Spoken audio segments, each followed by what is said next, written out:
तर काय मग मी लगेच उठलो. आता मग काय लगेच शर्ट गिट घातलं, मग काय तेल गिल लावलं मस्तपैकी, मग गंदगीत लावलं ओके मध्ये. तर जय श्रीराम भावना, आपल्या मिनी ब्लॉक मध्ये स्वागत आहे तुमचं. तर तुम्हाला प्रश्न पडला असा नाही, इतका करून नेमका चाललं कुठे? तर मला जायचं होतं पारोड गावला. मग काय मी लगेच निघालो पारोड गावला. तर काय मग लगेच आलो गावात. मग काय लगे अशोकला म्हणलं पेट्रोल दे. मग काय अशोकनं आपल्याला पेट्रोल गिट्रोल दिलं. तर मी गेलो गाडीत पेट्रोल टाकायला माझ्याकडून, मग सांडलं पेट्रोल. हे बघा हे असं होतं माझ्याकडून बरं का. हा.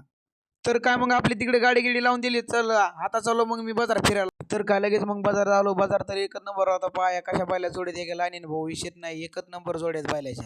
कशा आहेत मग जोड्या? तर काय मग लगेच शेळ्याच्या बाजारात आलो. तर मला कमेंट करून सांगा ही शेळी कोणती आहे. ही शेळी तर खूपच बारीक आहे. कमेंट करून सांगा शेळी. तर काय मग लगेच मला लागली भूक. तर मी खाल्ली मग भजन जिलेबी. भजन जिलेबी तर एक नंबर. मग काय आपला बाजार गेला पानं झाला. तर मी मग चाललो आता घरी. लगेच गाडीवर बसलो. तर मग काय लगेच आलो घरी. तर घरी आलो का पाहतो तर रामाची गाडी पंक्चर झाली. तर मग काय रामा म्हणला मला लगेच नेऊन सोड. तर मग काय लगेच रामाला गाडीवर बसलं. तर रामाला नेऊन सोडायचं वावरात. तर रामाची गाडी झाली पंक्चर. मग काय त्याला म्हणलं चल तुला नेऊन सोडतो वावरात. तर काय मग लगेच रामाला वावरात नेऊन सोडत. तर मी चाललो मग घरी. तर आपला आजचा मिनी ब्लॉग इथे संपला. जर आवड असेल लाईक फॉलो करा. आपल्या आयडी जाऊन पटकन फॉलो करून घ्या. आजचा मिनी ब्लॉग इथे संपला.